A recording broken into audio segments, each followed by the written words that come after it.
Hello दोस्तों, स्वागत है आप सभी का मेरे यूट्यूब चैनल सिविल सेवक यूपीएससी पीसीएस में। और ये किताब है लूसेंट जनरल नॉलेज, जो सब लोग लगभग जानते होंगे।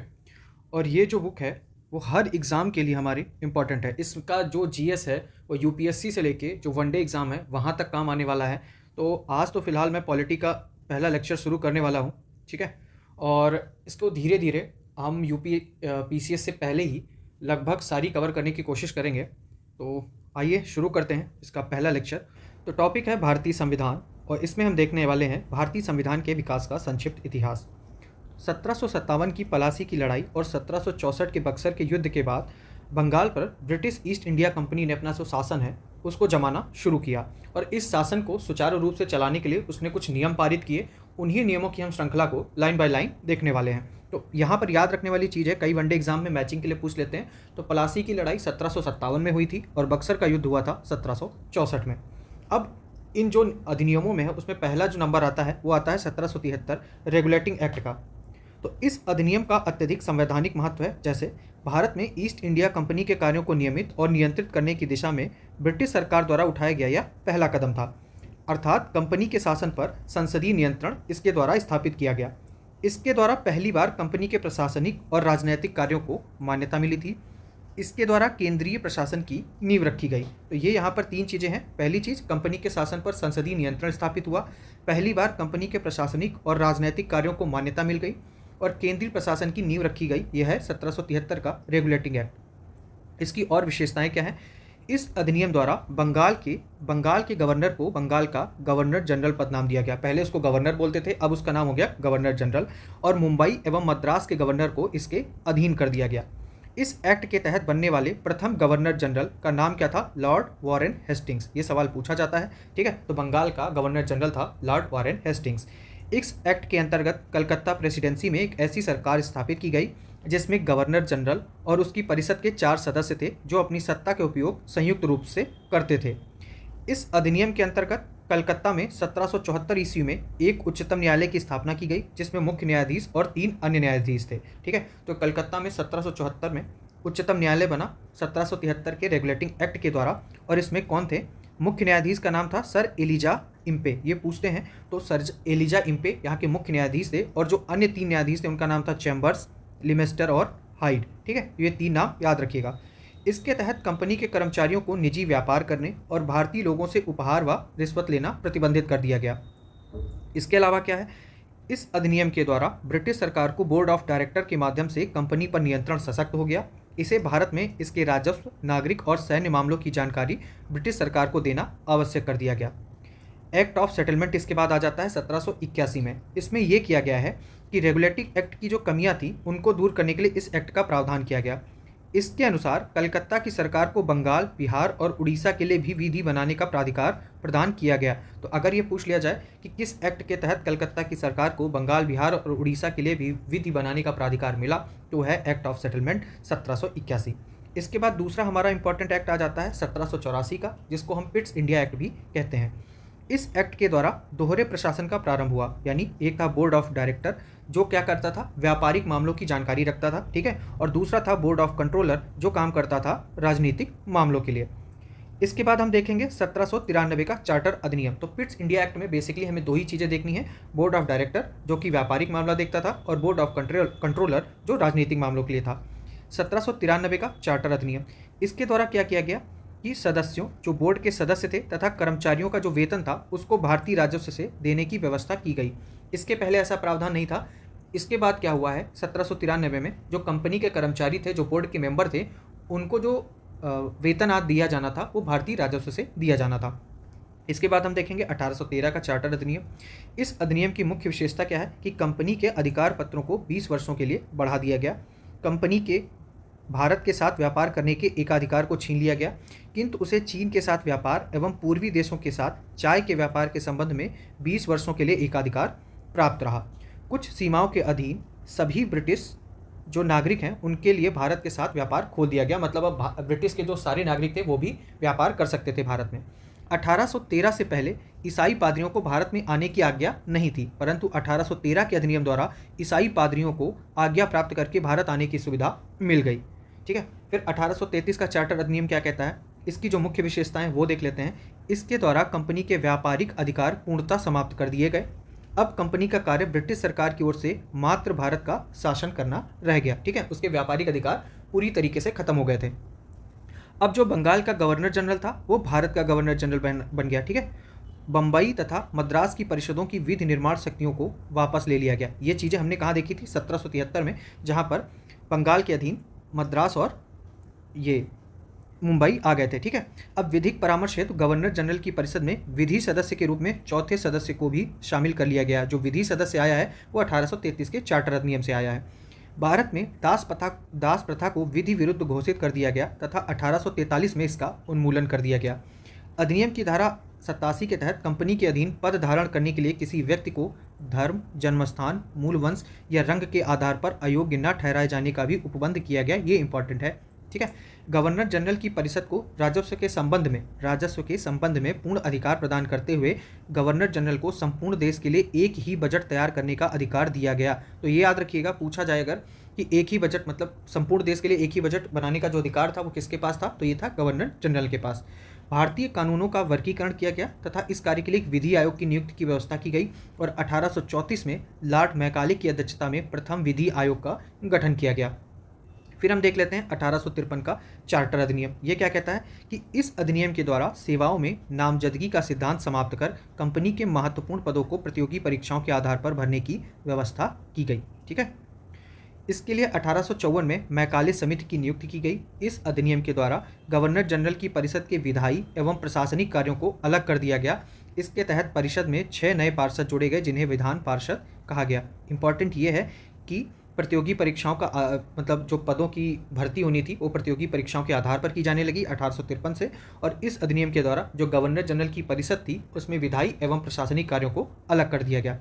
1858 का भारत शासन अधिनियम, जहाँ से 1857 के बाद आया था। ठीक है, तो वो हम देखेंगे, ये हमारे लिए इंपॉर्टेंट भी है कि भारत का शासन कंपनी से लेकर ब्रिटिश क्राउन के हाथों में सौंपा गया।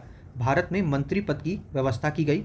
15 सदस्यों की भारत परिषद का सृजन हुआ। तो जो भारत परिषद बनी थी उसमें कितने मेंबर थे? 15 सदस्य थे, जिसमें 8 सदस्य ब्रिटिश सरकार द्वारा एवं 7 सदस्य कंपनी के निदेशक मंडल द्वारा। ठीक है, उनकी नियुक्ति होती थी।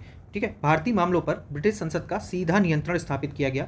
मुगल सम्राट के पद को समाप्त कर दिया गया। इस अधिनियम के द्वारा बोर्ड ऑफ डायरेक्टर तथा बोर्ड ऑफ कंट्रोल को समाप्त कर दिया गया, जो हमने पिट्स इंडिया एक्ट के थ्रू देखा था। भारत में शासन संचालन के लिए ब्रिटिश मंत्रिमंडल में एक सदस्य के रूप में भारत का राज्य सचिव, secretary of state for India की नियुक्ति की गई। यह अपने कार्यों के लिए ब्रिटिश संसद के प्रति उत्तरदायी होता था। भारत के प्रशासन पर इसका संपूर्ण नियंत्रण था। उसी का वाक्य अंतिम होता था, चाहे वह नीति के विषय में हो या अन्य ब्यौरों के विषय में। अब भारत का जो गवर्नर जनरल था उसका नाम बदलकर क्या कर दिया गया? वायसराय कर दिया गया। अतः इस समय के गवर्नर जनरल लॉर्ड कैनिंग अंतिम गवर्नर जनरल एवं प्रथम वायसराय हुए। ठीक है, अगर क्वेश्चन पूछ लिया जाता है कि जो अंतिम गवर्नर जनरल कौन था, तो वो लॉर्ड कैनिंग थे, और प्रथम वायसराय कौन था, तो ये भी लॉर्ड कैनिंग थे। ठीक है, आगे देख लेते हैं। आगे है 1861 का भारत परिषद अधिनियम। इस अधिनियम की क्या विशेषताएं हैं? तो इसमें गवर्नर जनरल की कार्यकारिणी परिषद का विस्तार किया गया, विभागीय प्रणाली का प्रारंभ किया गया। जो आप पोर्टफोलियो पढ़ते हैं, ठीक है, जो आप पोर्टफोलियो पढ़ते हैं वो कहाँ से आया है? वो आया यहाँ से 1861 के भारत परिषद अधिनियम से। और पहली बार जो अध्यादेश जारी करने की शक्ति प्रदान की गई वो भी 1861 के भारत परिषद अधिनियम से आता है। ऐसे अध्यादेश की अवधि मात्र 6 महीने होती थी। गवर्नर जनरल को बंगाल, उत्तर पश्चिम सीमा प्रांत और पंजाब में विधान परिषद स्थापित करने की शक्ति प्रदान की गई। कहाँ कहाँ? बंगाल में, उत्तर पश्चिमी सीमा प्रांत और पंजाब में। ठीक है, इन 3 जगहों पे विधान परिषद स्थापित करने की शक्ति मिली। इसके द्वारा कानून बनाने की प्रक्रिया में भारतीय प्रतिनिधियों को शामिल करने की शुरुआत हुई। तो ये पूछा जाता है कि किस अधिनियम के तहत कानून बनाने की प्रक्रिया में भारतीय प्रतिनिधि को शामिल किया गया? तो यह है 1861 का भारत परिषद अधिनियम। वायसराय कुछ भारतीयों को विस्तारित परिषद में गैर सरकारी सदस्यों के रूप में नामांकित कर सकता था।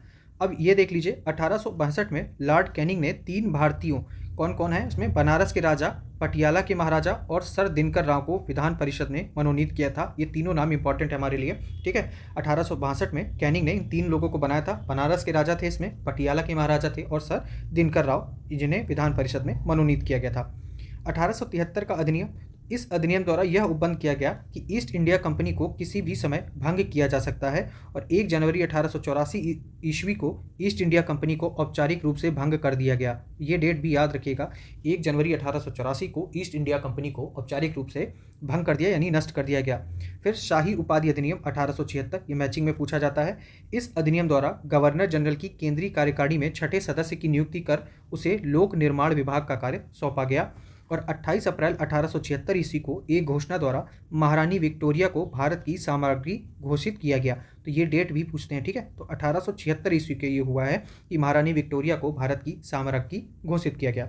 अब एक और इम्पॉर्टेंट है 1892 का भारत परिषद अधिनियम।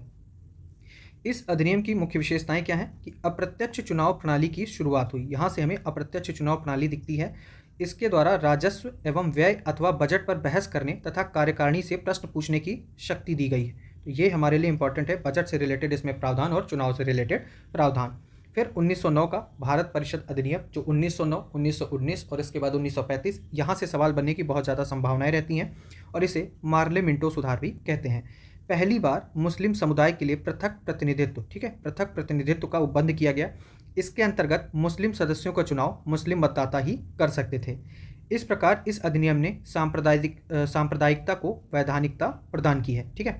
और लॉर्ड मिंटो को सांप्रदायिक निर्वाचन के जनक के रूप में जाना जाता है। ये क्वेश्चन पूछा जाता है कि सांप्रदायिक निर्वाचन के जनक कौन है, तो ये है लॉर्ड मिंटो। भारतीयों को भारत सचिव एवं गवर्नर जनरल की कार्यकारी परिषद में नियुक्ति की गई। केंद्रीय और प्रांतीय विधान परिषदों को पहली बार बजट पर विवाद करने, सार्वजनिक हित के विषय पर प्रस्ताव पेश करने, पूरक प्रश्न पूछने और मत देने का अधिकार मिला, ठीक है। प्रांतीय विधान परिषदों की संख्या में भी वृद्धि की गई और ये इंपॉर्टेंट है कि सत्येंद्र प्रसाद सिन्हा वायसराय की कार्यपालिका परिषद के प्रथम भारतीय सदस्य बने, ठीक है। तो वायसराय की कार्यपालिका परिषद के प्रथम सदस्य कौन बने हैं? सत्येंद्र प्रसाद सिन्हा। और इन्हें क्या बनाया गया था? विधि सदस्य बनाया गया था। इस अधिनियम के तहत presidency, corporation, chambers of commerce, विश्वविद्यालयों और जमींदारों के लिए अलग प्रतिनिधित्व का प्रावधान किया गया। 1909 में लॉर्ड मार्ले इंग्लैंड में भारत के राज्य सचिव थे और लॉर्ड मिंटो क्या थे? ये भारत के वायसराय थे। भारत में ब्रिटेन के सभी संवैधानिक प्रयोगों में से सबसे कम समय तक चलने वाला अधिनियम 1909 का भारत परिषद अधिनियम था। ये भी हमारे लिए इंपॉर्टेंट है, ठीक है। 1909 में देख लेते हैं, इसको बोलते हैं मॉन्टेग्यू चेम्सफोर्ड सुधार। इसकी क्या मुख्य विशेषताएं थी कि केंद्र में द्विसदनात्मक विधायिका की स्थापना की गई। पहली क्या थी? राज्य परिषद और दूसरी थी केंद्रीय विधानसभा। राज्य परिषद के सदस्यों की संख्या 60 थी और जिसमें 34 निर्वाचित होते थे और उनका कार्यकाल 5 वर्षों का होता था। केंद्रीय विधानसभा के सदस्यों की संख्या 144 थी, ठीक है। और इसमें क्या होता था? इसमें 104 निर्वाचित होते थे और 40 मनोनीत होते थे। इनका कार्यकाल 3 वर्षों का होता था। दोनों सदनों के अधिकार समान थे, ये याद रखना है। इनमें सिर्फ एक अंतर था कि बजट पर स्वीकृति प्रदान करने का अधिकार निचले सदन को था। प्रांतों में द्वैध शासन प्रणाली का प्रवर्तन किया गया और प्रांतों में द्वैध शासन के जनक कौन है? ये नाम पूछा जाता है लियोनस कार्टियस। ये प्रांतों में द्वैध शासन के जनक हैं। इस योजना के अनुसार प्रांतीय विषयों को 2 उपवर्गों में विभाजित किया गया, आरक्षित तथा हस्तांतरित या अंतरित। तो आरक्षित विषय में कौन कौन से थे ये देख लेते हैं। ये यूपीएससी ने भी पूछा गया है, शायद 2020 से 21 के राउंड ये क्वेश्चन पूछा गया था। वित्त, भूमिकर, अकाल, सहायता, न्याय, पुलिस, पेंशन, आपराधिक जनजातियां, छापाखाना, समाचार पत्र, सिंचाई, जलमार्ग, खान, कारखाना, बिजली, गैस, बॉयलर, श्रमिक कल्याण, औद्योगिक विवाद, मोटर गाड़ियाँ, छोटे बंदरगाह और सार्वजनिक सेवाएं। ये सारी चीज़ें जो हैं वो रिजर्व कैटेगरी में थी। फिर अनरिजर्व में यानी हस्तांतरित विषय कौन कौन से थे? ये थे शिक्षा, पुस्तकालय, संग्रहालय, स्थानीय स्वायत्त शासन, चिकित्सा सहायता, सार्वजनिक निर्माण विभाग यानी पीडब्ल्यूडी, आबकारी उद्योग यानी ये शराब वराब वाला, तौल तथा माप, सार्वजनिक मनोरंजन पर नियंत्रण, धार्मिक तथा अग्रहार दान। तो ये सारी हस्तांतरित थे। आरक्षित विषयों का प्रशासन गवर्नर और उसकी कार्यकारी परिषद के माध्यम से किया जाना था, जबकि हस्तांतरित विषयों का प्रशासन गवर्नर द्वारा विधान परिषद के प्रति जो उत्तरदायी मंत्री होते थे उनकी सहायता से किया जाना था। इस द्वैध शासन प्रणाली को 1935 के एक्ट द्वारा समाप्त कर दिया गया। यहाँ हमें ये फैक्ट ये मिलता है कि प्रांतों में द्वैध शासन का जनक लियोनस कार्टियस था और प्रांतों में जो द्वैध शासन आया है वो आया है 1909 के अधिनियम से। फिर आगे देख लेते हैं, और उस द्वैध शासन प्रणाली को खत्म किया गया है 1935 में। भारत सचिव को अधिकार दिया गया कि वह भारत में महालेखा परीक्षक की नियुक्ति कर सकता है और इस अधिनियम ने भारत में एक लोक सेवा आयोग के गठन की प्रावधान किया। अर्थतः 1926 में ली आयोग की सिफारिश पर सिविल सेवकों की भर्ती के लिए केंद्रीय लोक सेवा आयोग का गठन किया गया। तो ये 1919 का महत्वपूर्ण प्रावधान है। 1926 में लोक सेवा आयोग का गठन हुआ था ली आयोग की सिफारिश पर।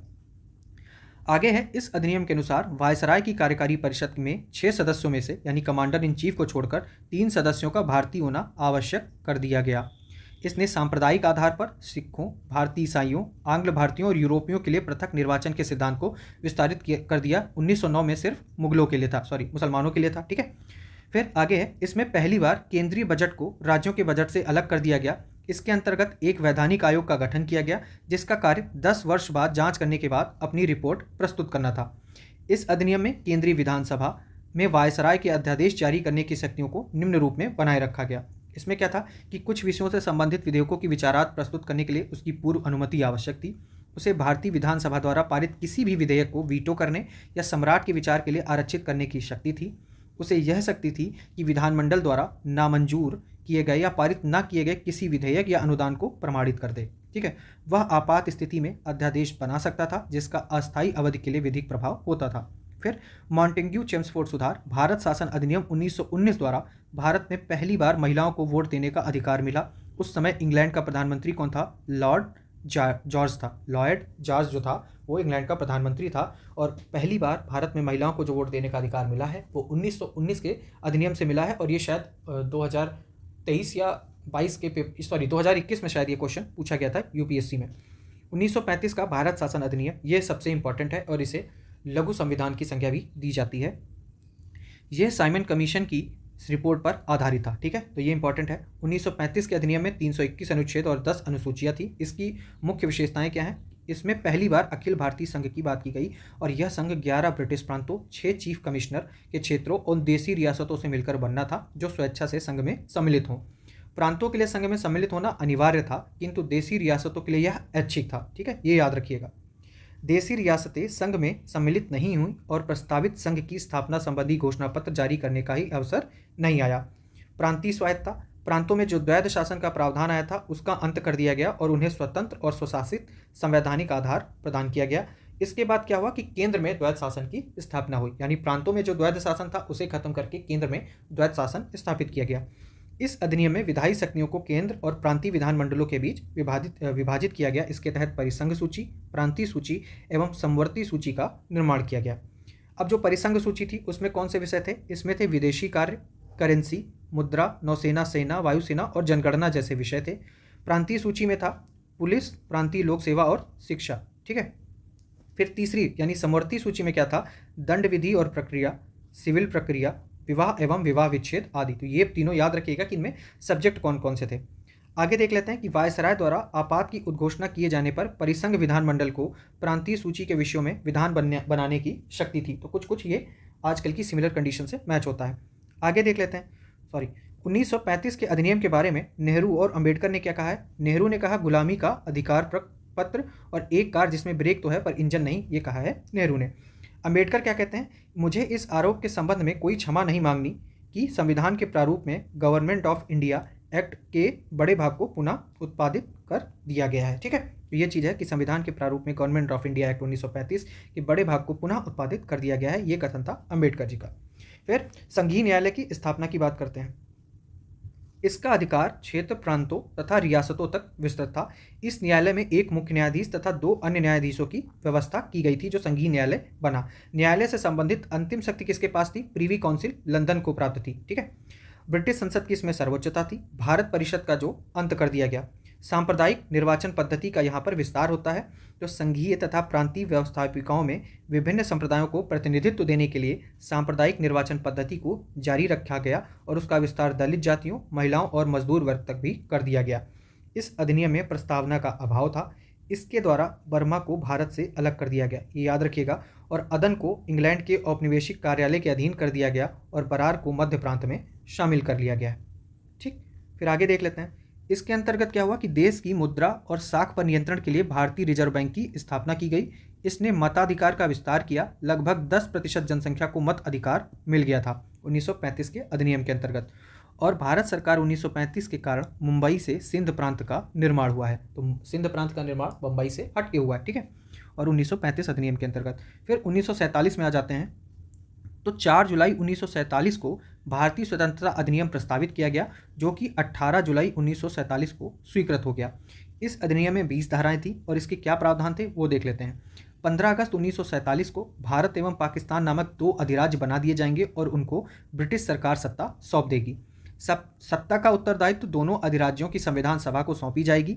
भारत एवं पाकिस्तान दोनों अधिराज्यों में एक एक गवर्नर जनरल होंगे, जिनकी नियुक्ति उनके मंत्रिमंडल की सलाह से की जाएगी। संविधान सभा का विधानमंडल के रूप में कार्य करना, जब तक संविधान सभाएं संविधान का निर्माण नहीं कर लेती तब तक वे विधानमंडल के रूप में कार्य करती रहेंगी। भारत मंत्री का जो पद था वो समाप्त कर दिया जाएगा। फिर आगे देख लेते हैं, 1935 के भारतीय शासन अधिनियम द्वारा शासन जब तक संविधान सभा द्वारा नया संविधान बनकर तैयार नहीं किया जाता है तब तक 1935 के भारतीय शासन अधिनियम द्वारा ही शासन होगा। तो ये याद रखिएगा, इसमें क्या था कि जब तक मतलब नया संविधान नहीं बन जाता है तब तक जो शासन है वो 1935 का जो शासन अधिनियम था उसके अंतर्गत चलाया जाएगा। देशी रियासतों पर ब्रिटेन की सर्वोपरिता का अंत कर दिया गया। उनको भारत या पाकिस्तान या किसी भी अधिराज्य में सम्मिलित होने और अपने भावी संबंधों को निश्चय करने की स्वतंत्रता प्रदान की गई। ठीक है, इस अधिनियम के अधीन भारत डोमिनियन को सिंध, बलूचिस्तान, पश्चिमी पंजाब, पूर्वी बंगाल, पश्चिमोत्तर सीमा क्षेत्र, असम के सिलहट जिले को छोड़कर भारत का शेष राज्य क्षेत्र मिल गया। और सिलहट जिले ने भारतीय स्वतंत्रता अधिनियम 1947 के प्रवर्त होने के पूर्व जनमत संग्राम में पाकिस्तान के पक्ष में मत दिया था। ठीक है, आगे अब आ जाता है, इतना सब कुछ हो गया, ये सारे प्रावधान हमने देख लिए, इंपॉर्टेंट प्रावधान थे। अब देख लेते हैं भारतीय संविधान सभा। तो कैबिनेट मिशन की संस्तुतियों के आधार पर, यानी जो कैबिनेट मिशन की सिफारिश के आधार पर भारतीय संविधान की निर्माण करने वाली संविधान सभा का गठन जुलाई 1946 में किया गया। ठीक है, तो पहले इतना ध्यान रखिए, जो कैबिनेट मिशन की संस्तुति थी उसके आधार पर संविधान सभा। ठीक है, कैबिनेट मिशन के सदस्य कौन थे? Stafford Cripps, lord Pethick Lawrence तथा एवी अलेक्जेंडर। EPFO 2021 का एग्जाम में पूछा गया था। भारत के लिए संविधान सभा की रचना हेतु संविधान सभा का विचार सर्वप्रथम किसने दिया? तो सर्वप्रथम संविधान सभा का निर्माण करने का जो प्रस्ताव दिया था वो दिया था स्वराज पार्टी ने, और वो भी 1924 में। ये फैक्ट याद रखिएगा। संविधान सभा के कुल सदस्यों की कुल संख्या 389 थी, जिसमें 292 ब्रिटिश प्रांतों के प्रतिनिधि थे, 4 चीफ कमिश्नर और 93 देशी रियासतों के प्रतिनिधि थे। इस योजना यानी कैबिनेट मिशन योजना के अनुसार जुलाई 1946 में संविधान सभा का चुनाव हुआ। कुल 389 सदस्यों में प्रांतों के लिए निर्धारित 296 सदस्यों के लिए चुनाव हुए, जिन्हें विभिन्न प्रांतों की विधानसभा द्वारा चुना गया। इसमें कांग्रेस को 208, मुस्लिम लीग को 73 और अन्य 15 दलों के स्वतंत्र उम्मीदवार निर्वाचित हुए। 9 दिसंबर 1946 को संविधान सभा की प्रथम बैठक नई दिल्ली में हुई थी। ये याद रखिएगा, जो पहली बैठक हुई है संविधान सभा की, पहली बैठक 9 दिसंबर 1946। मैचिंग करने के लिए पूछ लेते हैं। ठीक है, जुलाई 1946 में संविधान सभा का चुनाव हुआ था, पहली बैठक 9 दिसंबर 1946 को हुई। और कहाँ हुई थी? ये नई दिल्ली में स्थित कौंसिल चैम्बर के पुस्तकालय भवन में, वहाँ पर पहली बैठक हुई थी। सभा के सबसे बुजुर्ग सदस्य डॉक्टर सच्चिदानंद सिन्हा को इस सभा का अस्थायी अध्यक्ष चुना गया। मुस्लिम लीग ने इस बैठक का बहिष्कार किया और पाकिस्तान के लिए बिल्कुल अलग संविधान सभा की मांग प्रारंभ कर दी। हैदराबाद एक ऐसी देशी रियासत थी जिसके प्रतिनिधि संविधान सभा में सम्मिलित नहीं हुए थे। तो ये एक और फैक्ट याद रखिएगा कि मुस्लिम लीग के साथ जो हैदराबाद रियासत थी वो भी संविधान सभा में शामिल नहीं हुई थी। प्रांतों या देशी रियासतों को उनकी जनसंख्या के अनुपात में संविधान सभा में प्रतिनिधित्व दिया गया था, यानी जो जनसंख्या के आधार पर उन्हें प्रतिनिधित्व मिला था। 10 लाख की आबादी पर एक स्थान का आवंटन किया गया था। प्रांतों का प्रतिनिधित्व मुख्यतः 3 प्रमुख समुदायों की जनसंख्या के आधार पर विभाजित किया गया था। वो समुदाय थे मुस्लिम, सिख और साधारण। अब देख लेते हैं संविधान सभा की जो प्रमुख समितियां हैं और उनके अध्यक्ष। ये क्वेश्चन पूछा भी जाता है, हर लगभग सारे एग्जाम में पूछा जाता है। तो जो संचालन समिति थे उनके अध्यक्ष थे राजेंद्र प्रसाद।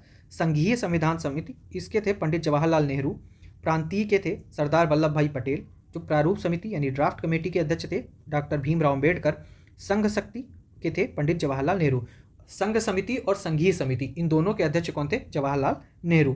फिर मौलिक अधिकार एवं अल्पसंख्यकों, सरदार एवं जनजातियों तथा बहिष्कृत क्षेत्रों के लिए सलाहकार समिति, इनके थे सरदार वल्लभ भाई पटेल। ठीक है, राष्ट्रध्वज संबंधी तदर्थ समिति राजेंद्र प्रसाद जी का था। प्रक्रिया नियम समिति, ये डॉक्टर राजेंद्र प्रसाद। जो संचालन है वो भी राजेंद्र प्रसाद और जो प्रक्रिया नियम है वो राजेंद्र प्रसाद।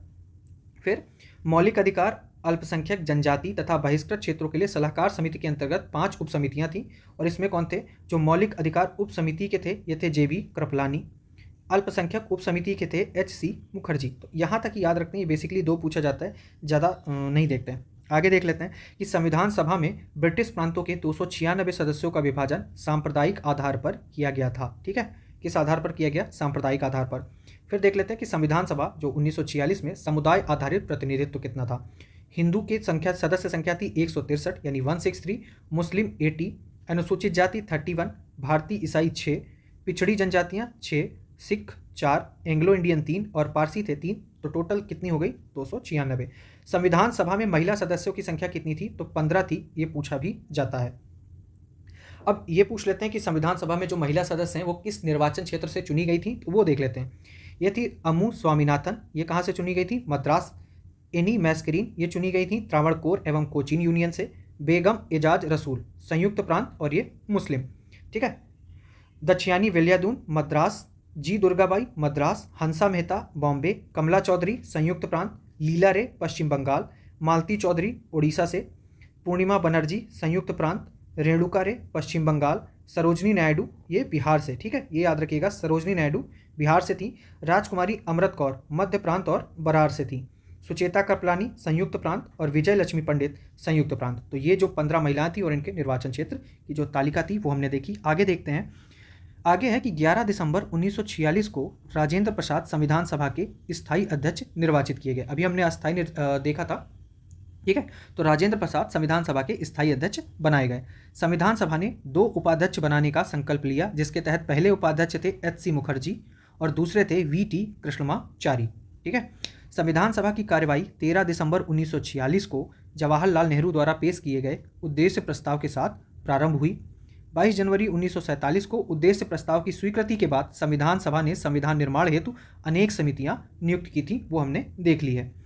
आगे देख लेते हैं कि बी.एन. राव द्वारा तैयार किए गए संविधान के प्रारूप पर विचार विमर्श करने के लिए संविधान सभा द्वारा 29 अगस्त 1947 को एक संकल्प पारित करके प्रारूप समिति का गठन किया गया। तो ये ध्यान रखना है कि संविधान के प्रारूप पर विचार विमर्श करने के लिए, ठीक है, तो ये किसने तैयार किया था? बी.एन. राव ने। जबकि जो प्रारूप समिति बनी उसके गठन होने पर उसका अध्यक्ष बनाया गया डॉक्टर भीमराव अंबेडकर को। और प्रारूप समिति के सदस्यों की संख्या कितनी थी? 7।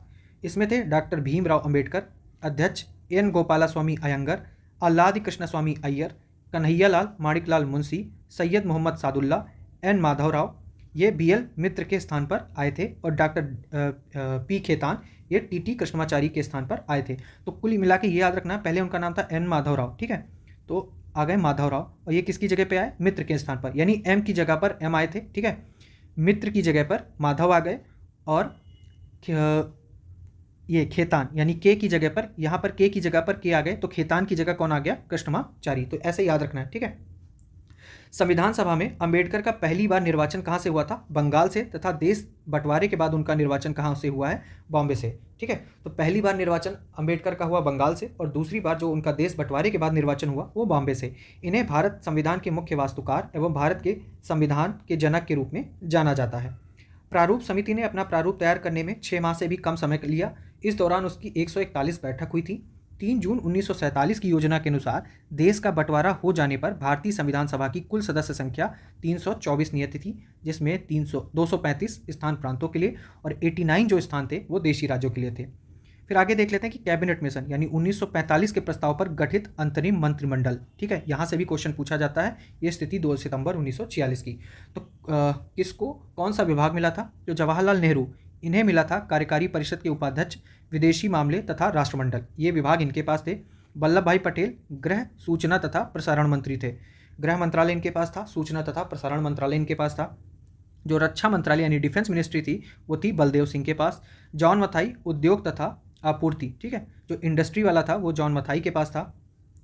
जो एडुकेशन मिनिस्ट्री थी वो थी सी राजगोपालाचारी के पास। कार्य, खान एवं बंदरगाह, ये था C.H. भाभा के पास। खाद्य एवं कृषि मंत्रालय किसके पास था? राजेंद्र प्रसाद के पास। रेलवे मंत्रालय था आसफ अली के पास और श्रम मंत्रालय था जगजीवन राम के पास। अब जो मंत्रिमंडल में मुस्लिम लीग के सदस्य थे वो लियाकत अली खां, इनके पास था वित्त मंत्रालय। ठीक है, ये याद रखने, वित्त मंत्रालय किसके पास था? लियाकत अली खां और ये मुस्लिम लीग के सदस्य थे। फिर वाणिज्य मंत्रालय था आई चुंदरीकर के पास। संचार मंत्रालय अब्दुल रब नश्तर। विधि मंत्रालय ये किसके पास था? जोगेंद्र नाथ मंडल के पास। ठीक है, ये याद रखिएगा, एक तो वित्त और एक विधि। और स्वास्थ्य, तो स्वास्थ्य मंत्रालय था गजानतर अली खां के पास।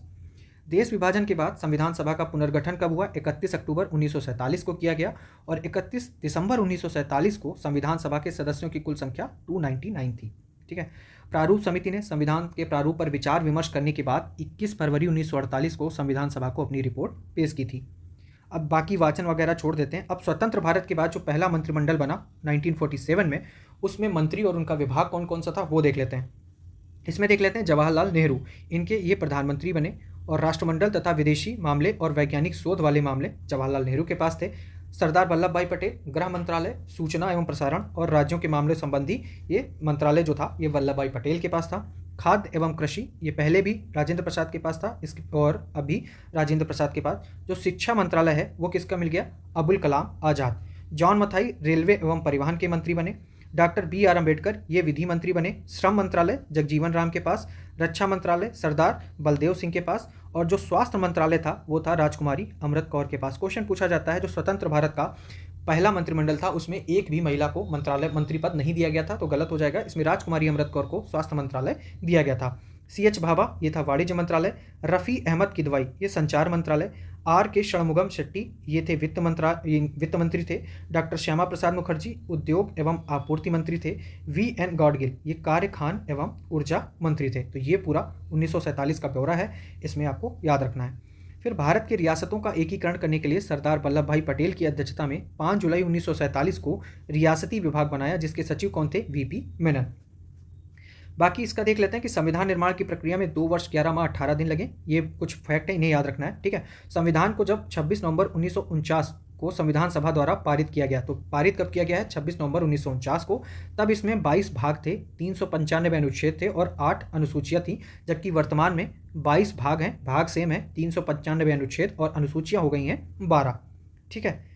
संविधान के कुल अनुच्छेदों में से 15 अर्थात 5, 6, 7, 8, 9, 60, फिर 324, 366, 67, 379, 380, 388, 391, 92, 393 अनुच्छेदों को 26 नवंबर 1949 को प्रवर्तित कर दिया गया, जबकि बाद में जो है वो 1950 को लागू किए। यानी जो नागरिकता वाले थे, ये याद रखना है, 5, 6, 7, 8, 9, तो नागरिकता वाले जो थे ये सब 26 नवंबर 1949 से ही लागू कर दिए गए थे। 324 चुनाव आयोग वाला ये भी पहले ही लागू हो गया था। बाकी जो हैं वो 26 जनवरी 1950 के बाद लागू हैं। संविधान सभा की अंतिम बैठक 24 जनवरी 1950 को हुई और उसी दिन संविधान सभा के द्वारा डॉक्टर राजेंद्र प्रसाद को भारत का प्रथम राष्ट्रपति चुना गया। संविधान सभा 26 जनवरी 1950 से 1951-52 में आम चुनाव के बाद बनने वाली नई संसद के निर्माण तक भारत की अंतरिम संसद के रूप में काम किया। आगे देख लेते हैं कि संविधान सभा द्वारा क्या कार्य किए गए। तो इन्होंने मई 1949 में राष्ट्रमंडल में भारत की सदस्यता का सत्यापन किया।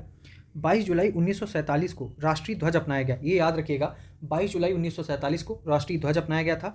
24 जनवरी 1950 को राष्ट्रगान एवं राष्ट्रीय गीत को अपनाया गया। जो राष्ट्रीय ध्वज है वो 22 जुलाई 1947 को अपनाया गया, जबकि जो राष्ट्रगान और राष्ट्रगीत है ये 24 जुलाई 1950 को अपनाया गया था। 24 जनवरी 1950 को डॉक्टर राजेंद्र प्रसाद को भारत का पहला राष्ट्रपति चुना गया था। ठीक है। 26 जुलाई 1947 को गवर्नर जनरल ने पाकिस्तान के लिए पृथक संविधान सभा की स्थापना की घोषणा की थी। तो 26 जुलाई 1947 में पाकिस्तान के लिए पृथक संविधान सभा की घोषणा हुई थी। ठीक है। संविधान सभा द्वारा हाथी को प्रतीक के रूप में अपनाया गया था। आगे देख लेते हैं। मूल संस्करण का जो सौंदर्यीकरण किसने किया है और सजावट, ये किया है शांति निकेतन के कलाकारों ने किया था, जिनमें नंदलाल बोस और बिहार राम मनोहर सिन्हा थे। ठीक है। मूल संविधान के हिंदी संस्करण का सुलेखन बसंत कृष्ण वैद्य ने किया है, जिसे नंदलाल बोस द्वारा सुंदर ढंग से अलंकृत किया गया है। HVR अयंगर को संविधान सभा का सचिव नियुक्त किया गया था। तो ये याद रखना है, जो HVR अयंगर थे इन्हें संविधान सभा का सचिव नियुक्त किया गया था। अब देख लेते हैं प्रस्तावना, भारतीय संविधान की उद्देशिका अथवा प्रस्तावना। तो नेहरू द्वारा जो उद्देश्य प्रस्ताव 13 दिसंबर 1946 को प्रस्तुत किया गया था, ठीक है, संविधान की उद्देशिका में शामिल कर लिए गए। जो उद्देश्य प्रस्ताव में आदर्श शामिल थे वही प्रस्ताव जो है संविधान की उद्देशिका में शामिल कर लिए गए। संविधान के 42वें संशोधन 1976 द्वारा इसमें यथा संशोधित यह उद्देशिका निम्न प्रकार है। मतलब जो 1976 में संविधान संशोधन हुआ प्रस्तावना में, ठीक है, उसे देखेंगे। तो अब ये पूरी प्रस्तावना दी है कि हम भारत के लोग, अब इसमें कुछ पॉइंट निकालने वाले हैं। पहले इसमें पूछ लेते हैं कि क्रम वाइज, तो हम भारत के लोग भारत को एक संपूर्ण प्रभुत्व संपन्न, तो पहले प्रभुत्व संपन्न, फिर समाजवादी, पंथ निरपेक्ष, लोकतंत्रात्मक गणराज्य बनाने के लिए। अब इसमें कितने प्रकार के न्याय की बात की गई है? 3 देखिए, 1, 2, 3। सामाजिक, आर्थिक, राजनीतिक स्वतंत्रता 5 टाइप की, विचार, अभिव्यक्ति, विश्वास, धर्म और उपासना की स्वतंत्रता है। प्रतिष्ठा और अवसर की समता है, ठीक है। उन सब में व्यक्ति की गरिमा और राष्ट्र की एकता अखंडता सुनिश्चित करने वाली बंधुता, तो बंधुता सबसे लास्ट में आती है। क्रम भी पूछ लेते हैं तो इसे याद रखिएगा, बेसिकली इसे याद रखना है, ठीक है।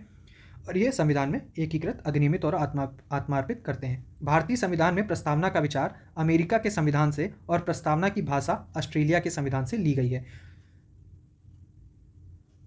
जो भारतीय संविधान में प्रस्तावना है वो अमेरिका संविधान से आई है, जो उसकी भाषा है वो ऑस्ट्रेलिया के संविधान से ली गई है। अब आगे हम प्रस्तावना की मुख्य बातें देख लेते हैं। तो संविधान की प्रस्तावना को संविधान की कुंजी कहा जाता है। पूछ लेते हैं कि संविधान की कुंजी किसे कहते हैं? तो संविधान की प्रस्तावना को। प्रस्तावना संविधान का आरंभिक अंक होते हुए भी कानूनी तौर पर उसका भाग नहीं माना जाता है, ठीक है, ये याद रखिएगा। प्रस्तावना के अनुसार संविधान के अधीन समस्त शक्तियों का केंद्र बिंदु अथवा स्रोत भारत के लोग ही हैं। और ये याद रखना है कि प्रस्तावना संविधान का आरंभिक अंक होते हुए भी कानूनी तौर पर उसका भाग नहीं माना जाता है, यानी प्रस्तावना को संविधान का भाग नहीं मानते हैं, ठीक है, इतना याद रखना है। फिर प्रस्तावना में लिखित शब्द यथा हम भारत के लोग इस संविधान को अंगीकृत, अधिनियमित और आत्मार्पित करते हैं भारतीय लोगों की सर्वोच्च संप्रभुता का उद्घोष करता है। प्रस्तावना को न्यायालय में परिवर्तित नहीं किया जा सकता। यह निर्णय यूनियन ऑफ इंडिया बनाम मदन गोपाल 1957 के निर्णय में घोषित किया गया था, ठीक है। यानी यदि सरकार या कोई नागरिक प्रस्तावना की अवहेलना करता है तो उसकी रक्षा के लिए हम अदालत की सहायता नहीं ले सकते हैं। बेरुबाड़ी यूनियनवाद 1960 में आया था। इसमें कहा गया है कि जहां संविधान की भाषा संदिग्ध हो वहां प्रस्तावना विधिक निर्वाचन में सहायता करती है, ठीक है। बेरुबाड़ीवाद में ही सर्वोच्च न्यायालय ने प्रस्तावना को संविधान का अंग नहीं माना, इसलिए विधायिका प्रस्तावना में संशोधन नहीं कर सकती है। परंतु सर्वोच्च न्यायालय के केशवानंद भारती बनाम केरल राज्यवाद 1973 में कहा गया कि प्रस्तावना संविधान का अंग है, इसलिए विधायिका संसद उसमें संशोधन कर सकती है, तो ये याद रखिएगा, ठीक है। किसमें कहा गया? जो प्रस्तावना संविधान का अंग है, ये कहा गया केशवानंद भारतीवाद में। केशवानंद भारतीवाद में ही सर्वोच्च न्यायालय ने मूल ढांचा का सिद्धांत, थ्योरी ऑफ बेसिक स्ट्रक्चर दिया तथा प्रस्तावना को संविधान का मूल ढांचा माना गया, तो ये याद रखना है, ठीक है। यानी जो मूल ढांचा है उसमें प्रस्तावना आती है। संसद संविधान की मूल ढांचा में नकारात्मक संशोधन नहीं कर सकती। स्पष्टता, संसद वैसा संशोधन कर सकती है जिससे मूल ढांचा का विस्तार व मजबूतीकरण होता हो। मतलब मूल ढांचा में कोई ऐसा संशोधन नहीं करेगी जिससे उसमें जो प्रावधान है उस पर कोई नकारात्मक प्रभाव पड़ता हो। फिर आता है कि 42वें संविधान संशोधन अधिनियम 1976 के द्वारा इसमें समाजवादी, पंथ निरपेक्ष और राष्ट्र की अखंडता शब्द जोड़े गए। तो एक ही बार इसमें अभी तक संशोधन हुआ है जिसमें जोड़ा क्या था? समाजवादी, पंथ निरपेक्ष और अखंडता। बाकी हमने ऊपर देख लिया कि 3 प्रकार के न्याय हैं, 5 प्रकार की स्वतंत्रता है, 2 प्रकार की समानता है, ठीक है, उसका उल्लेख किया गया है। भारत का संविधान विश्व का सबसे बड़ा लिखित एवं सर्वाधिक व्यापक संविधान है। यह अंशतः कठोर और अंशतः लचीला है। लिखित संविधान की अवधारणा फ्रांस की देन है, ठीक है, हमने जो लिखित संविधान किया है ये फ्रांस की देन है, तथा प्रस्तावना में प्रयुक्त जो स्वतंत्रता, समानता एवं बंधुत्व शब्द हैं ये फ्रांसीसी क्रांति से ही प्रेरित है। भारतीय राजनीतिक व्यवस्था में सर्वोच्च कौन है? तो संविधान सर्वोच्च है। भारत का संविधान अपना प्राधिकार भारत की जनता से प्राप्त करता है। अब एक ये भी याद रखने वाली चीज़ है कि भारत के संविधान में संघीय शासन शब्द का प्रयोग कहीं भी नहीं किया गया है। संविधान में भारत को राज्यों का संघ घोषित किया गया है। अब आगे ये क्वेश्चन पूछा जाता है कि भारतीय संविधान के विदेशी स्रोत, मतलब जो इसमें प्रावधान है वो कहाँ से लिए गए हैं, तो उन्हें देख लेते हैं। तो संयुक्त राज्य अमेरिका से जो इंपॉर्टेंट प्रावधान है वो हम देख लेते हैं। यहाँ से अमेरिका से क्या क्या लिया गया है? प्रस्तावना लिया गया है। फंडामेंटल जो राइट्स हैं वो लिए गए हैं। न्यायिक पुनरावलोकन, संविधान की सर्वोच्चता, न्यायपालिका की स्वतंत्रता, निर्वाचित राष्ट्रपति एवं उस पर महाभियोग, जो राष्ट्रपति की महाभियोग है वो संयुक्त राज्य अमेरिका से लिया गया है। उपराष्ट्रपति अमेरिका से है। उच्चतम एवं उच्च न्यायालय के न्यायाधीशों को हटाने की विधि एवं वित्तीय आपात कानूनों का समान संरक्षण की अवधारणा, ठीक है, तो ये सब संयुक्त राज्य अमेरिका से है। अब ब्रिटेन से क्या क्या लिया गया है? संसदात्मक शासन प्रणाली, एकल नागरिकता एवं विधि, जो एकल नागरिकता प्रावधान है ये हमने ब्रिटेन से लिया है। एवं विधि निर्माण प्रक्रिया, विधि का शासन, ये हमने कहाँ से लिया है? ब्रिटेन से। संसदीय विशेषाधिकार आर्टिकल 105 ये हमने लिए है ब्रिटेन से। मंत्रिमंडलीय प्रणाली, परमाधिकार लेख, द्विसदनवाद और कानून के समक्ष समानता, ये हमने ब्रिटेन से लिया है। आयरलैंड से हमने क्या लिया है? आयरलैंड से हमने लिया है डीपीएसपी, ठीक है, नीति निर्देशक सिद्धांत। राष्ट्रपति के निर्वाचक मंडल की व्यवस्था, राष्ट्रपति द्वारा राज्यसभा में जो साहित्य, कला, विज्ञान एवं समाज सेवा इत्यादि के क्षेत्र में जिन व्यक्तियों का मनोनयन किया जाता है वो हमने प्रणाली ली है आयरलैंड से। अभी हमने देखा था जो प्रस्तावना लिया है वो अमेरिका से, और जो उसकी भाषा है वो हमने ऑस्ट्रेलिया से ली है। समवर्ती सूची का जो प्रावधान है वो हमने ऑस्ट्रेलिया से लिया है। केंद्र व राज्य के बीच संबंध तथा शक्तियों का विभाजन ये हमने ऑस्ट्रेलिया से लिया है। अब संसद के दोनों सदनों की जो संयुक्त बैठक का प्रावधान है वो हमने ऑस्ट्रेलिया से लिया है। व्यापार, वाणिज्य और समागम की स्वतंत्रता ये भी प्रावधान हमने ऑस्ट्रेलिया से लिया है। जर्मनी से क्या क्या लिया है? आपातकाल के प्रवर्तन के दौरान राष्ट्रपति को मौलिक अधिकार संबंधी शक्तियाँ। कनाडा से हमने क्या लिया है? संघात्मक विशेषताएं, अवशिष्ट शक्तियाँ, ठीक है, केंद्र के पास। राज्यपाल की नियुक्ति विषयक प्रक्रिया, जो राज्यपाल की नियुक्ति की प्रक्रिया होगी वो हमने कनाडा से ली है। संघ एवं राज्य के बीच शक्ति विभाजन एवं सर्वोच्च न्यायालय का परामर्शी न्याय निर्णयन, ये सारी चीज़ें हमने कनाडा से ली हैं। अब जो संविधान संशोधन की प्रक्रिया है वो प्रावधान और राज्यसभा के सदस्यों का निर्वाचन ये हमने कहाँ से लिया है? दक्षिण अफ्रीका से। मौलिक कर्तव्य यानी फंडामेंटल ड्यूटी ये आए हैं रूस से। विधि द्वारा स्थापित प्रक्रिया ये हमने जापान से लिया है। और गणतंत्रात्मक और प्रस्तावना में स्वतंत्रता, समता और बंधुता का आदर्श ये हमने लिया है फ्रांस से। भारतीय संविधान के अनेक देशी और विदेशी स्रोत हैं, लेकिन भारतीय संविधान पर सबसे अधिक प्रभाव किसका पड़ा है? भारतीय शासन अधिनियम 1935 का। ठीक है, आगे देख लेते हैं। अब आगे इसमें दिया है भारतीय संविधान की अनुसूची दी है। अब उसमें क्या क्या है वो हमने देखना है। भारतीय संविधान की अनुसूची है, ठीक है। इसमें प्रथम अनुसूची में क्या दिया गया, ये बहुत ज़्यादा जो जितने स्टेट एग्जाम है वहाँ पे अनुसूची मैचिंग करने के लिए पूछ लेता है, ठीक है। अनुसूची पहली अनुसूची में दिया है भारतीय संघ के घटक राज्य एवं संघ शासित क्षेत्रों का उल्लेख है। संविधान के 69 अमेंडमेंट के द्वारा दिल्ली को राष्ट्रीय राजधानी क्षेत्र का दर्जा दिया गया, यानी नेशनल कैपिटल रीजन का दर्जा मिला था 69 संशोधन के द्वारा। द्वितीय अनुसूची में क्या क्या है? इसमें भारतीय राज्य व्यवस्था के विभिन्न पदाधिकारी हैं, ठीक है, बस इतना ही याद रखना है। द्वितीय अनुसूची में भारतीय राज्य व्यवस्था के विभिन्न पदाधिकारी हैं। तृतीय अनुसूची में क्या है? इसमें विभिन्न पदाधिकारियों द्वारा पद ग्रहण के समय जो शपथ ली जाती है उसका उल्लेख किया जाए, ठीक है। जो तृतीय अनुसूची में जो शपथ ली जाती है उसका उल्लेख किया गया है। चौथी अनुसूची में विभिन्न राज्यों द्वारा संघीय क्षेत्रों की राज्यसभा में प्रतिनिधित्व का विवरण, यानी जो राज्यसभा का जो प्रावधान है वो चौथी अनुसूची में है। विभिन्न अनुसूचित क्षेत्र यानी एससी रीजन और एसटी रीजन, इनके प्रशासन और नियंत्रण के बारे में कहाँ उल्लेख है? पांचवी अनुसूची में दिया गया है। छठी अनुसूची में हमें दिखता है असम, मेघालय, त्रिपुरा यानी एएमटीएम, मिजोरम राज्यों के जनजातीय क्षेत्रों के प्रशासन के बारे में हमें यहाँ प्रावधान मिलता है, ठीक है। सातवीं अनुसूची केंद्र एवं राज्यों के बीच शक्तियों के बंटवारे के बारे में यहाँ पर सातवीं अनुसूची से मिलता है, जहाँ पर हम संघ सूची, राज्य सूची एवं समवर्ती सूची के विषय में देखते हैं। अब संघ सूची में विषय कौन से हैं ये देख लेते हैं। देश की प्रतिरक्षा, विदेशी मामले, युद्ध एवं शांति, रेल, डाक तथा तार, मुद्रा, बैंकिंग और परमाणु शक्ति, ये सारे मामले आते हैं संघ सूची में, और इसमें वर्तमान में 100 विषय हैं। राज्य सूची, इस पर राज्य सरकार कानून बनाती है, और इसमें जो है राष्ट्रीय हित से संबंधित होने पर केंद्र सरकार भी कानून बना सकती है, और इसमें अभी 66 विषय हैं, वर्तमान में इसमें 61 है, ठीक है। राज्य सूची में कौन कौन से हैं? शांति और व्यवस्था, जो पुलिस है वो राज्य सूची का विषय है। जेल ये राज्य सूची का विषय है। स्थानीय शासन ये भी राज्य सूची। कृषि राज्य सूची का विषय है। राज्य के अंदर होने वाला व्यापार तथा न्याय विभाग ये सब राज्य सूची के विषय हैं। समवर्ती सूची में क्या क्या आता है? इसके अंतर्गत दिए गए विषय पर केंद्र एवं राज्य दोनों सरकारें कानून बना सकती हैं, परंतु कानून के विषय समान होने पर केंद्र सरकार द्वारा जो बनाया गया कानून है वही मान्य होता है। राज्य सरकार द्वारा बनाया गया कानून केंद्र सरकार के कानून बनाने के साथ ही समाप्त हो जाता है। पहले जब लागू किया गया था तो इसमें 47 विषय थे, अभी इसमें 52 हैं। अब इसमें जो प्रमुख विषय हैं उन्हें देख लेते हैं। दीवानी और फौजदारी कानून प्रक्रिया जो है ये समवर्ती सूची में है।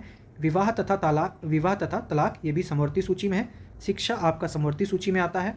आर्थिक नियोजन, बिजली, समाचार पत्र, श्रमिक संघ और वन, ये सारी चीज़ें किस में आती हैं? समवर्ती सूची में। 8वीं अनुसूची में क्या आता है? इसमें भारत की 22 भाषाओं का उल्लेख किया गया है। मूल रूप से 8वीं अनुसूची में कितनी भाषाएं थी ये भी क्वेश्चन पूछा गया है। मूल रूप से 8वीं अनुसूची में 14 भाषाएं थी, लेकिन जब 1967 में संशोधन हुआ 21 तो उसमें सिंधी को, 1992 में जब संशोधन हुआ 71 वाला इसमें कोकली, मणिपुरी तथा नेपाली को, और जो 2003 में 92 संविधान संशोधन हुआ इसमें मैथिली, संथाली, डोगरी एवं बोडो को 8वीं अनुसूची में शामिल किया गया, और इस तरीके से इसमें 22 भाषाएं हो गई, ठीक है। नवी अनुसूची किससे रिलेटेड है? संविधान में यह अनुसूची प्रथम संविधान संशोधन अधिनियम 1951 के द्वारा जोड़ी गई थी, ठीक है। जो नवी अनुसूची है वो पहले संविधान संशोधन के द्वारा जोड़ी गई थी। 2019 में यूपीएससी ने पूछा था कि जो प्रथम संविधान संशोधन हुआ था वो किस प्रधानमंत्री के समय हुआ था, ठीक है। इस अनुसूची में सम्मिलित विषयों को न्यायालय में चुनौती नहीं दी जा सकती है। वर्तमान में इस अनुसूची में 284 अधिनियम है।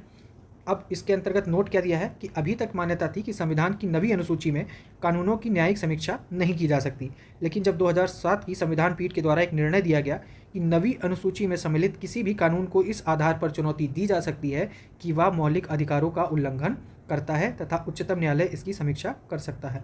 मतलब अगर कोई प्रावधान नवी अनुसूची का मौलिक अधिकारों का उल्लंघन कर रहा होगा तो उस पर उच्चतम न्यायालय समीक्षा कर सकता है। 10वीं अनुसूची हमारी दल बदल से संबंधित प्रावधानों से रिलेटेड है और ये 52वां संविधान 1985 के द्वारा जोड़ी गई थी।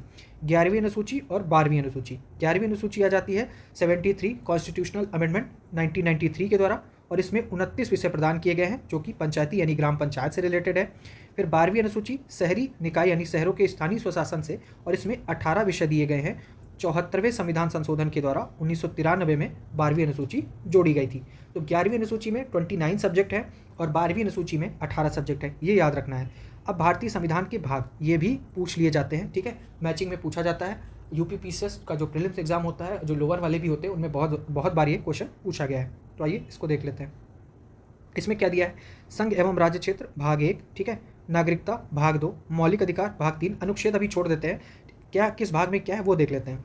चौथे में आता है नीति निर्देशक तत्व, चौथे का यानी भाग 4 का में आता है मूल कर्तव्य, 5 में संघ, 6 में राज्य, 7 में पहली अनुसूची के भाग खाके राज्य, 8 में आ जाता है संघ राज्य क्षेत्र, 9 में पंचायतें, 9 के का में आ जाती है नगर पालिकाएं, 9 खा में आ जाता है सहकारी समितियां, भाग 10 अनुसूचित जाति अनुसूचित और जनजातीय क्षेत्र, भाग 11 संघ और राज्यों के बीच संबंध, 12 में आ जाता है वित्त संपत्ति और संविदाएं और वाद, भाग 13 में आता है भारत के राज्य क्षेत्र के भीतर व्यापार एवं वाणिज्य एवं समागम, भाग 14 में आता है संघ एवं राज्यों के अधीन सेवाएं, ठीक है, जो हम IAS IPS वाला देखते हैं।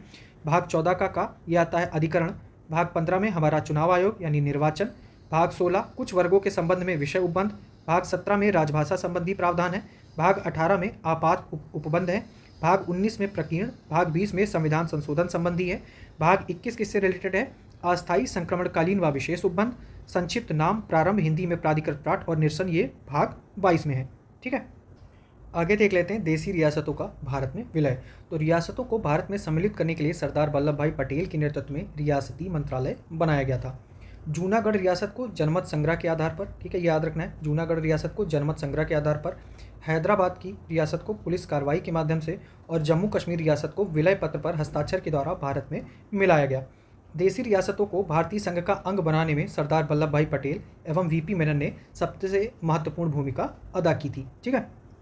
आगे है संघ और उसका राज्य क्षेत्र। तो भारत किसका संघ होगा, राज्यों का संघ है, जिसमें संप्रति 28 राज्य और 8 केंद्र शासित प्रदेश हैं, ये याद रखना है। अनुच्छेद 1 क्या कहता है कि भारत अर्थात इंडिया ये राज्यों का संघ होगा। राज्य और उसके राज्य क्षेत्र वे होंगे जो पहली अनुसूची में विनिर्दिष्ट हैं। भारत के राज्य क्षेत्र में अर्जित किए गए अन्य राज्य क्षेत्र समाविष्ट होंगे। तो ये सारी चीज़ें अनुच्छेद 1 में दी हैं। अनुच्छेद 2 कहता है कि भारत की संसद को विधि द्वारा ऐसे निबंधनों और शर्तों पर जो वह ठीक समझे संघ में नए राज्य का प्रवेश या उनकी स्थापना की शक्ति प्रदान की गई है। तो जो नए राज्य का प्रवेश है और स्थापना है वो अनुच्छेद 2 के अंतर्गत है। नए राज्यों का निर्माण और जो वर्तमान राज्य हैं उनके क्षेत्रों में सीमा या नामों में परिवर्तन संसद विधि द्वारा कर सकती है, ये अनुच्छेद 3 के अंतर्गत किया जाता है। अब जो राज्यों का पुनर्गठन है, अब पहले हम ये गठन वर्ष देख लेते हैं, फिर बाकी ये सारी चीज़ें देखेंगे। तो गठन वर्ष बेसिकली हर एग्जाम में पूछा जाता है, लगभग क्रोनोलॉजी पूछ लेते हैं कि कौन सा पहले आया, तो देख लेते हैं। आंध्र प्रदेश 1 अक्टूबर 1953 में सबसे पहले आंध्र प्रदेश का गठन हुआ। फिर महाराष्ट्र और गुजरात ये दोनों 1960 में, 1 मई 1960 में। नागालैंड बना 1 दिसंबर 1963 को। हरियाणा 1 नवंबर 1966 को। हिमाचल प्रदेश 25 जनवरी 1971। फिर मेघालय, मणिपुर, त्रिपुरा ये तीनों एक साथ आते हैं। मेघालय, मणिपुर, त्रिपुरा ये आ जाते हैं तीनों एक साथ 21 जनवरी 1972, ठीक है। इसके बाद सिक्किम 26 अप्रैल 1975 को। मिजोरम 20 फरवरी 1987 और अरुणाचल, तो मिजोरम और अरुणाचल ये दोनों एक साथ, मिजोरम अरुणाचल प्रदेश ये आ जाएंगे एक साथ 20 फरवरी 1987 को। गोवा 30 मई 1987 को। छत्तीसगढ़ उत्तराखंड ये 1 नवंबर को छत्तीसगढ़, ठीक है, 1 नवंबर 2000 को छत्तीसगढ़ बना। उत्तराखंड बना 9 नवंबर 2000 को। झारखंड बना 15 नवंबर 2000 को। इसके बाद अभी नया जो बना है ये बना है तेलंगाना, ये बना था 2 जून 2014 को। तो ये लिस्ट जो है इंपॉर्टेंट है क्योंकि इससे क्वेश्चन क्रोनोलॉजी के हिसाब से पूछते हैं। अब आगे इसमें देख लेते हैं कि भाषा के आधार पर राज्यों का पुनर्गठन अच्छा है या बुरा। इसकी जांच के लिए संविधान सभा के अध्यक्ष राजेंद्र प्रसाद ने इलाहाबाद उच्च न्यायालय के, ठीक है, अवकाशग्रस्त न्यायाधीश S.K. धर की अध्यक्षता में 4 सदस्यीय आयोग की नियुक्ति की थी। तो पहला जो राजेंद्र प्रसाद ने बनाया था, इलाहाबाद उच्च न्यायालय के रिटायर्ड जज थे S.K. धर, ठीक है, उनकी अध्यक्षता में 4 सदस्यीय आयोग की नियुक्ति की गई थी। और इस आयोग ने क्या कहा कि भाषा के आधार पर राज्यों के पुनर्गठन का विरोध किया और प्रशासनिक सुविधा के आधार पर राज्यों के पुनर्गठन का समर्थन किया, यानी प्रशासनिक सुविधा के आधार पर गठन किया जाना चाहिए। धर आयोग के निर्णयों की परीक्षा करने के लिए कांग्रेस कार्य समिति ने अपने जयपुर अधिवेशन में जवाहरलाल नेहरू, वल्लभ भाई पटेल और पट्टाभी सीतारामैया की एक समिति का गठन किया, जिसे हम JVP समिति के नाम से जानते हैं। इस समिति ने भाषाई आधार पर राज्यों के पुनर्गठन की मांग को खारिज कर दिया। तो कुल मिला के इसने भी भाषाई जो आधार है उस पर पुनर्गठन की मांग को खारिज कर दिया, ठीक है।